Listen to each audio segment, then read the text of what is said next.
My family ghosted me for 3 years. Then I discovered they hid my grandfather's death, faked his life, and stole his house.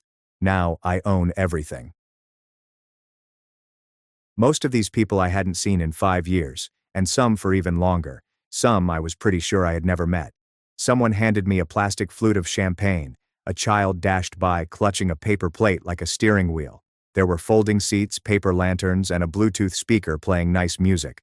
All of the components for a low-key outdoor gathering are joyous, but a little odd. It should have gone well, and it did for the first hour or so. I stood near the table of finger foods, pretending to be interested in grape skewers.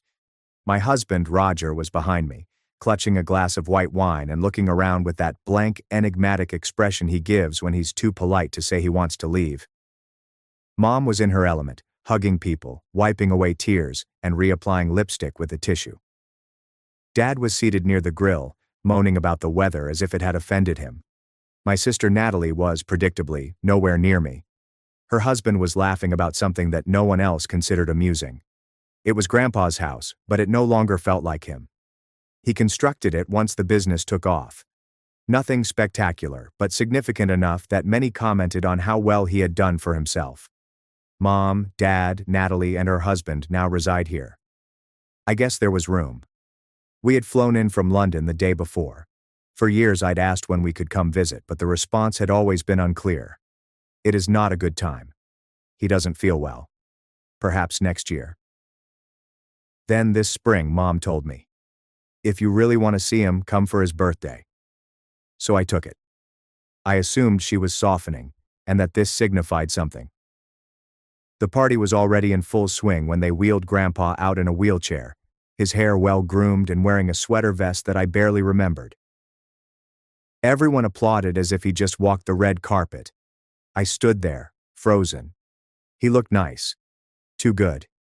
His face was smooth, his eyes remote, as if he were half listening to a tune no one else could understand.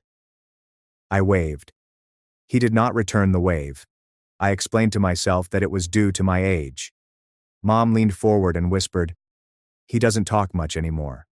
It's hard for him." I nodded as if I understood. She raised her glass and started the toast, her voice wavering just enough to make it personal. 90 years of wisdom, love, and generosity, she told me. He built our family. He gave us this life. Some of the attendees sniffled. A woman behind me said, "Beautiful," under her breath. Roger did not clap. I realized that he was staring. "Hey," I whispered softly, prodding him. "What's wrong?" He did not respond. I just continued studying Grandpa, or the man in the chair, as if he was memorizing every wrinkle. "Roger," I repeated. That was when he leaned in. "Get your bag. We're leaving. Act like nothing's wrong." I genuinely laughed. "You're kidding." He didn't grin. His eyes did not move. "Get your bag." "What are you talking about?" "Smile. Walk inside. Pack now." I stared at him. "Roger, what is this? We just got here." He gently turned his head, finally staring at me. "Something is very, very wrong." That was not how he said it. He seemed so calm, as if this were a fact, like gravity. My hands got cold. I looked back at Grandpa. He had not moved. His hands lay on the armrests as props. "Are you serious?" I inquired. Roger didn't respond. He was already headed towards the home. I followed upstairs. I fumbled with the zipper of my overnight bag. My heart was thumping. My mouth was dry. I kept thinking, if he's wrong, this will be extremely embarrassing. If he's correct. We exited the front entrance. Nobody stopped us. Nobody even looked up. Roger opened the passenger door for me like a gentleman in a spy movie. We both got inside. He locked the doors. Then he grasped the steering wheel and said, "That's not your grandfather." I used to think I was hallucinating the difference between how things turned out for me and my sister. Maybe I was overly sensitive. Maybe I was overdramatic. Perhaps I just enjoy finding reasons to feel left out. That's what I told myself for years, until Natalie turned 18 and everyone in the house pretended she was boarding the Titanic. She was standing at the front door with her duffel bag and a full tuition scholarship, and her mother was crying like someone had died. "You don't have to go," she repeatedly said. We'll manage. Please just stay for a bit longer. Meanwhile, 2 years ago, when I turned 18, I received a suitcase and a nod. It's time to grow up, Dad had remarked. You're an adult now. Go build your life. No embraces, no tears, and no offers to help me pack. I do not want to seem bitter. I really don't. I moved out, I went to college, I went on with things. But there's something about being hustled out the door as a nice guest while your sister begs to stay. That kind of sticks. The strange thing is that I didn't even have a choice concerning college. I knew I needed to depart. Not because anyone told me to, but because I needed a reason to quit. My parents didn't contribute anything. I don't think they inquired what I was studying. It was Grandpa who assisted. Quietly. He handed me money every few months, enough to cover rent, groceries, and the occasional breakdown. No fuss, no lectures. Just a folded check and a letter in his unsteady handwriting. I hope this helps. I am proud of you.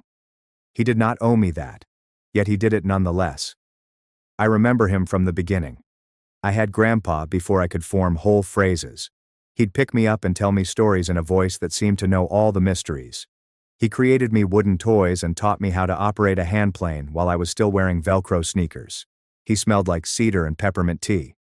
Back then, it felt like he was mine and I was his favorite. Perhaps I was. However, life has a tendency to separate people. College transformed into a career. A job evolved into Roger. And then we found ourselves living in London. It was not a dramatic escape. It was opportunity, work, timing, and, to be honest, relief.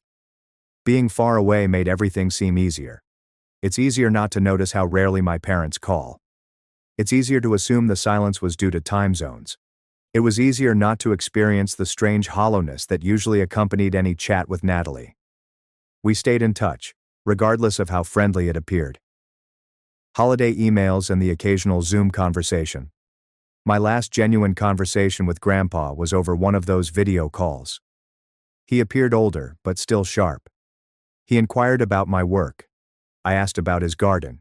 He joked about squirrels stealing all of his tomatoes. That happened 3 years ago. After then, things became quieter. I'd asked to speak with Dad, but Mom would say he was asleep, not feeling well, or was too weary. She eventually stopped answering altogether. I told myself that it was normal. People age and withdraw. Perhaps it was difficult for him to speak. But something about it never seemed right. So I did not press. I had a life, a career, and a husband. I convinced myself it wasn't personal that I hadn't been cut out, but rather softly and graciously left behind. And then, there was the birthday invitation, or more accurately, permission. Mom had stated on the phone, come for his 90th. I didn't hesitate. I booked the flights that night. I assumed it meant something. I thought maybe this was the moment things changed, and I was welcomed back in.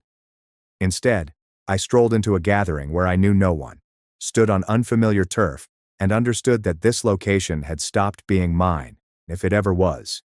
Mom, Dad, Natalie, and her husband all live here now. They'd accepted the house as a natural extension of their intimacy, their true family. I was merely exploring the outside.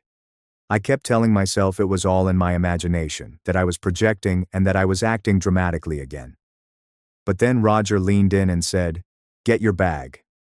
And everything felt real. We sat in the car as if we had just committed a crime or perhaps escaped from one.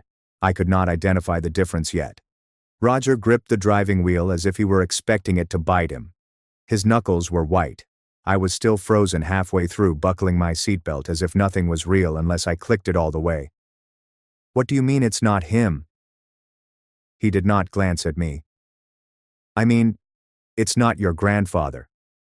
That's not. "What are you talking about?" "I'm serious," he said calmly, but not kindly. "That man in the wheelchair. That's not him." I looked at him as if he had stated the cake was made of uranium. "You think someone what? Put on a mask, like some Scooby-Doo villain?" "Not a mask. His ears are different." I blinked. "His ears?" Roger eventually looked at me. "You don't get it. I remember faces. Every detail. I have since I was a kid. I can sketch a person I saw once at a train station in 2009. I don't forget faces or ears. That's not your grandfather. My stomach suddenly turned to water. I did not want to laugh, heh. The unraveling, high-pitched, slipping off a cliff variety. I pushed my fingers to my face. My intellect attempted to reason its way through it. But what else might it be? Who else might it be? Roger gazed back at the house. Your uncle. What? Didn't you say he looked a lot like your grandfather when he was younger? I did. I had. He did. But that happened years ago. Aside from my uncle, he was not present, was he? He hadn't attended the celebration. Hadn't said anything. Plus, oh my God, I whispered. He was wearing eyeglasses and a beard, probably makeup. It wasn't excessive, but just enough. And I'm telling you, those ears, different shapes, not even close. Roger. I know, he replied. I know what I saw. I placed my forehead against the window. My breath clouded the glass. My heart was rattling as if it was about to punch a hole in my rib cage. I did not want to believe him. I wanted to return to when this was simply a strange gathering, and I was the unwelcome guest, disappointed daughter, or out-of-town stranger. That version of reality seemed very safe. Now, then. Where is he? Roger didn't respond. Where is he? I felt the question pass through me like a fever. Where is Grandpa? Suddenly, everything shifted. Those embarrassing toasts, the crying. The guest list is half empty. No one allowed me to come close to him. He was always silent. The way they shut me down whenever I attempted. I haven't talked to him in 3 years, I admitted aloud. Roger looked at me. What? I swallowed. 3 years. The last time was over Zoom. He looked tired.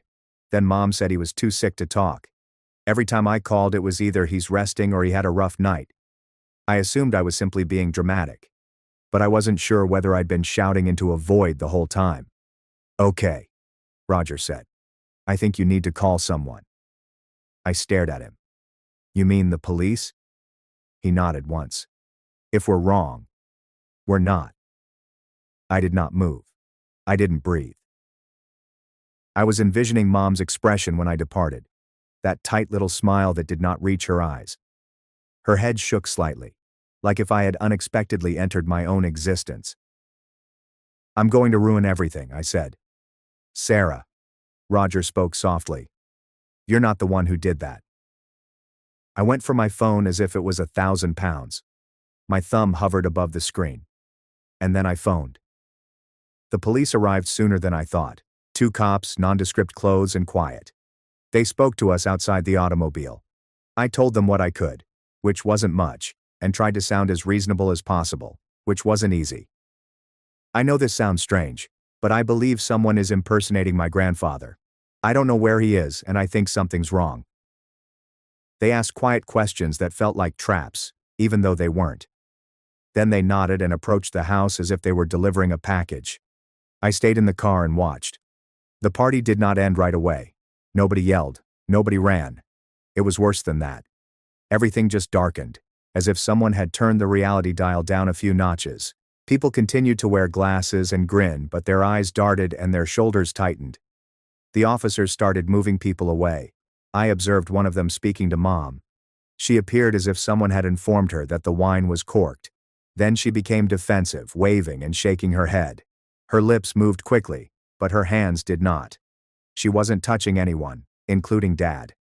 He stood off to the side, peering at the hedge as if it contained answers. I observed them interact with the man in the wheelchair.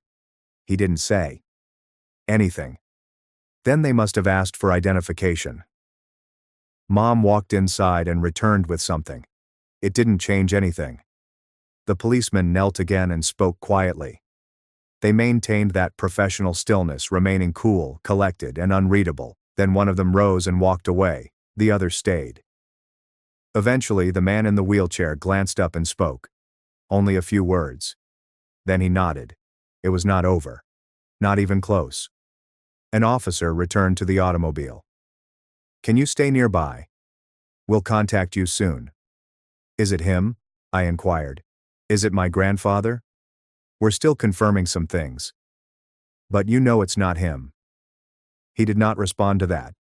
He walked away saying, "We'll be in touch." I sat there, feeling every second pushed down on me like, where is he? Where is he? That night my phone called again. "How could you?" said Mom. I couldn't tell the difference between being furious, sobbing, and screaming. "You called the police on us, in your own family? You think you're better than us because you moved away?" I attempted to talk. I could not. "You don't understand. You weren't here. You didn't see what it was like. We did what we had to do for him, for all of us." My voice broke as I said, "What did you do? Where is he? You don't get to ask that. Not now. Not after what you've done. Where is Grandpa?" Silence. After a click, the line went dead. When the cops arrived at our hotel room door the next morning, I thought I might vomit. Not because I was afraid of them, though that was a possibility, but because a part of me still hoped Roger had snapped, misinterpreted something, or gotten carried away. Mistaken ears. Mistaken identification. Everything was a mistake. However, they did not come to arrest or question us. They came to tell me my grandfather had died, had been for 3 years. They didn't phrase it that way, of course. They were calm and professional.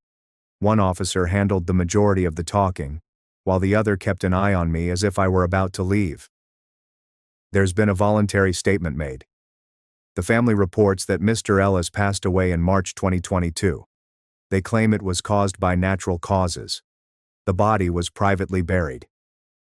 I sat down. I couldn't feel my legs or fingers anymore. "We're treating this as an open investigation until the coroner can confirm the circumstances of death." The words bounced off of me like raindrops on a locked automobile. I overheard them. I simply didn't absorb them. 3 years. 3 years. And I had been sending birthday cards. I had been requesting for Zoom calls. I had been wondering if I had done anything wrong, if Grandpa was upset with me for moving away, or if he was simply exhausted, confused, or too unwell to converse. Number. He was gone. They did not even tell me. They did not inform anyone. I can scarcely recall what I said to the police. I believe I asked if he suffered. They claimed they didn't know yet. I believe I asked if the man at the party was my uncle. They nodded. I wanted to shout. Alternatively, you could hit something. Alternatively, crawl into a hole and never come out again. Instead, I said thank you like a good girl or a polite moron. The news began to spread online a few days later. At first, there were only whispers about Reddit posts and a local gossip site. But then someone released a grainy, shaky phone video of the birthday toast. My mother wiped her eyes. No, not my grandfather, who pretended to listen as if everything was true. This man died 3 years ago.